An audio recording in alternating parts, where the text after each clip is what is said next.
저는 이 선의의 조언 관련해서 그럼 김건희 여사가 한 조언은 방금 말씀하신 대로 5선의 의원에게 조언을 한다는 게 너무나도 코미디 같은 일이고 선의의 조언이다. 그러면 김건희 여사가 받은 뇌물도 선의의 뇌물. 이건 뭐 약간 권익위 논리 보는 것 같고 그럼 선의의 주가 조작, 선의의 학력 위조, 선의의 고속도로입니까?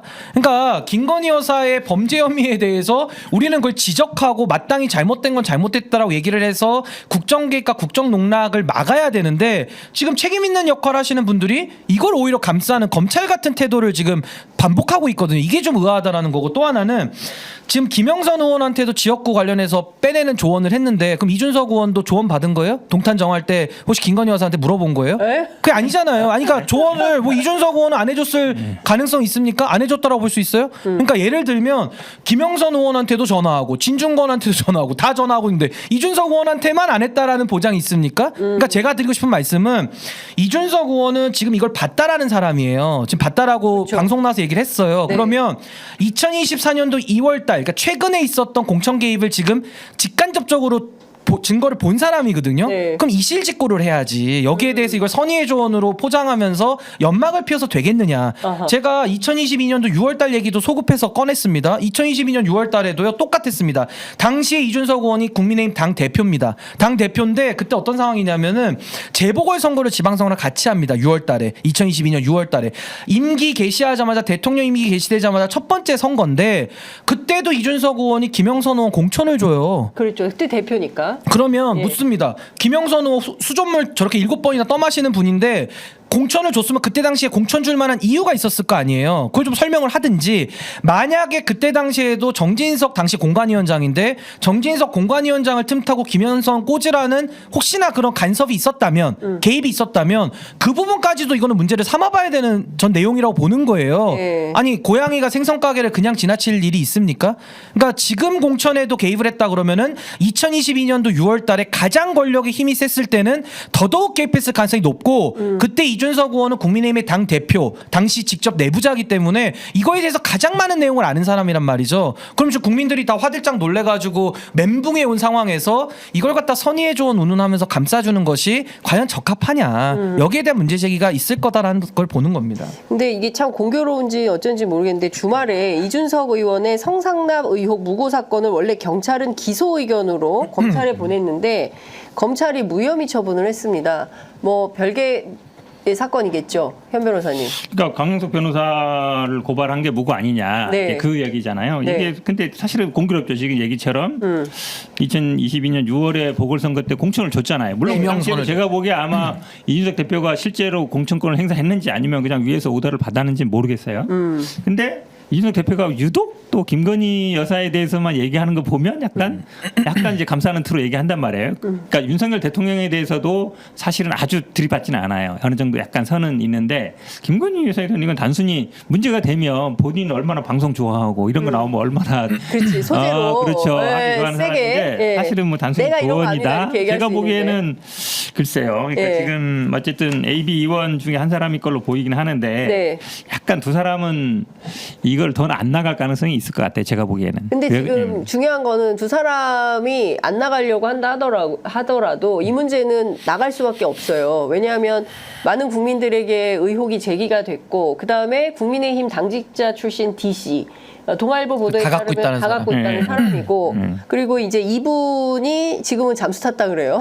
기자들하고 연락도 잘 안 되고 그런데 이분이 갖고 있다 그러면 이게 수사 대상이 되면 그러면 이제 압수수색 대상이 특정이 되는 거 아닙니까? 그거 없앴을까? 다? 어떻게? 아니 이제 없애도 어떻게든 그 사람들은 그거 버리기도 힘든 게 네. 버리면 누가 그거 주워갈 수 있기 때문에 이럴 때 보통 못 버려요. 장롱 밑에 숨겨놓지. 장롱 밑에? 그럼 이제 다 압수수색 영장 받아서 검찰이 가져가서 포렌식하면 되는 거고. 그러니까 저는 이거예요. 장롱 밑을 봐야 되겠네. 그렇죠. 아니, 그러니까 저는 이거예요. 제일 의문이 뭐냐면은 이준석 의원은 김건희에 대해서만은 유독 민심과 완전히 역행한 얘기를 합니다. 예를 들면 명품백, 디올백 사안에 대해서도 이거 특검 필요 없다. 수사 사안 아니다. 이렇게 얘기를 하고 이번에 김건희 씨의 이 국정 개입에 이건 끝판왕이거든요. 아니 어떻게 선거에까지 영부인이 개입하는 거를 민주주의 국가에서 어떻게 허용합니까? 중대 범죄잖아요. 근데 여기에 대해서도 이건 선의의 조언이니까 좀 더 완결성이 떨어져서 더 알아보자. 뭘 더 알아봐요. 했으면 한 거고 안 하면 안 한 거지. 그러니까 여기에 대해서는 수사가 필요한 사안이라는 건데 그럼 전 이준석 의원이 왜 김건희에 대해서만큼은 유독 솜방망이냐? 왜 그런 거예요? 왜 그러냐? 예. 딱 두 가지 이유가 있어요. 첫 번째는 원팀에 대한 향수가 있는 겁니다. 그러니까 대선을 치르고 지선을 함께 치르면서 어쨌든 김건희 여사가 많은 역할을 대선 과정에서 했다라는 거는 드러나 있어요. 뭐 예를 들면 이명수 기자까지도 전화해서 명수 씨 우리 팀으로 와 1억 줄게라는 말 했던 분이거든요. 그랬죠. 그러니까 늘 선거를 앞두고 사람들을 모집했던 사람이 이준석 의원과도 한 팀을 이뤄서 선거를 이뤄냈던 그 추억이 있어서 지금 한동훈 대표 체제가 흔들리고 있잖아요. 그러니까 윤한 갈등의 그 틈바구니를 이준석 의원은 김건희 쉴드를 총해서 한동훈 자리를 지금 달라라는 무건의 사인인 것이고 다시 한번 원팀 하자는 거고 두 번째는 아니, 그러면 합쳐요 당을? 아니 나중에 가서 합칠 수 있죠. 대선 앞두고는 충분히 합칠 수 있죠. 어차피 양자 대결인데. 그러니까 국힘에 돌아갈래라는 전 선언으로 보이는 거고. 이준석의 국힘에 돌아갈래 그러니까 껴줘, 선언이다. 예. 받아줘 이거고 두 번째는 지금 공직선거법도 똑같습니다. 지금 성삼납 사건은 경찰에서 기소 의견 냈는데 검찰이 뒤집어서 불기소한 거거든요. 지금 선거법 관련해서는 경찰에서, 그러니까 지금 화성 쪽 경찰서에서는 이제 무혐의다라고 지금 해줬는데 이 사안에 대해서 10월 10일까지 공소시효가 살아있기 때문에 검찰에서 기소하면 하는 거예요. 공안부에서. 그러니까 이준석 의원은 지금 선거법이 달려있기 때문에 그 사안에 대해서 본인이 정권의 눈치를 볼 수밖에 없다. 그러니까 저는 이런 부분이 아니 자기 수사 사안 가지고서 지금 본인이 그 정권과 이런 거에 대한 좀 연루설 이런 것들이 지금 나올 수밖에 없는 상황을 만들고 있기 때문에 전 이겁니다. 왜 공천에 깊이 관여했거나 2024년도 개혁신당 창당해서 김영선 의원하고 지금 여러 소통을 했다라고 본인이 이야기를 하고 있는데 진실을 밝힐 거면 밝히고 안 밝힐 거면 입을 닫고 있어야지 왜 이걸 나와가지고 선의의 조언이라는 식으로 왜 범죄 혐의를 덮어주냐는 거예요. 그럼 국민들께서 어라 이거 뭐지? 야당인데 왜 이러지? 이런 생각 안 하겠습니까? 그러니까 굉장히 의아한 부분이에요 이게 지금. 굉장히 제가 봐도 사실은 선거법이에요, 선거법. 돌아갈 저 선거법이 영향이 있다고 봐요. 선거법 영향이 크다. 그렇죠. 10월 그러니까 달까지. 돌아가려고 하는 생각은 확실한 거죠. 국민의힘으로? 그렇죠. 아. 왜냐하면 지금 만약에 한동훈 대표가 만약에 물러나면 그 다음에 뭐 김재섭 얘기도 좀 나오고 이러잖아요. 네. 얘기 나왔었고 네. 그러면 사실은 본인이 살 자리가 없거든요. 네. 돌아가도 그러면 사실은 그러기 전에 어느 정도 만약에 한동훈 대표가 물러나거나 이러면은 자연스럽게 돌아가려고 하는 포즈 거기 안에서 이제 하려고 하는 그렇게 보일 수 있는 것 같고 선거법도 마찬가지예요. 이게 민주당에서 고발한 사안이거든요. 재산 문제와 관련된 거였는데 이 부분이 사실은 걸려 있죠. 그러니까 지금 하필이면 이번에 또 무고 사건에 불기소 처음 받았고 네. 이런 게 사실 우연이라 하긴 좀 어렵죠. 어느 정도 핵심. 아니 그러니까 이준석 의원은요 이런 오해를 받기 싫으면은 나와서 선의의 조언이라는 거에 대해서 한 편의점 한번 나오세요. 저랑 한번 토론 한번 하게.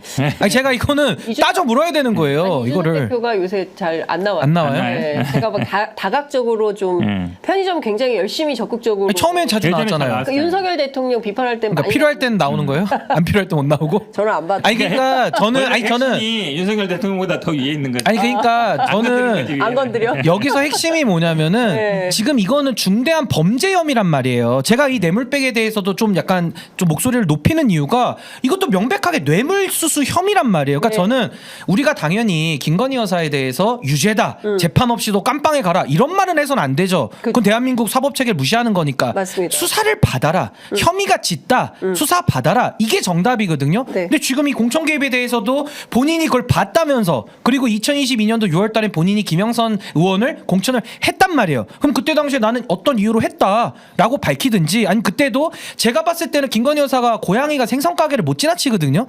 이번에도 이렇게 했다 그러면 그때는 힘이 더 셀 때기 때문에 더 공천 개입했을 가능성이 높아요. 그럼 거기에 대해서 아는 내용이 있으면 밝힐 책임이 있는 사람이 나와가지고 선의의 조언이라면서 범죄를 두둔하고 감춰준다? 이건 있을 수 없는 일입니다. 이건 아무리 본인의 정치적 이익을 놓고 그런 발언을 하더라도 이건 국민들 앞에 양두구육을 2번, 3번 하는 거예요. 이거 정말 씻지 못할 죄를 짓는 겁니다.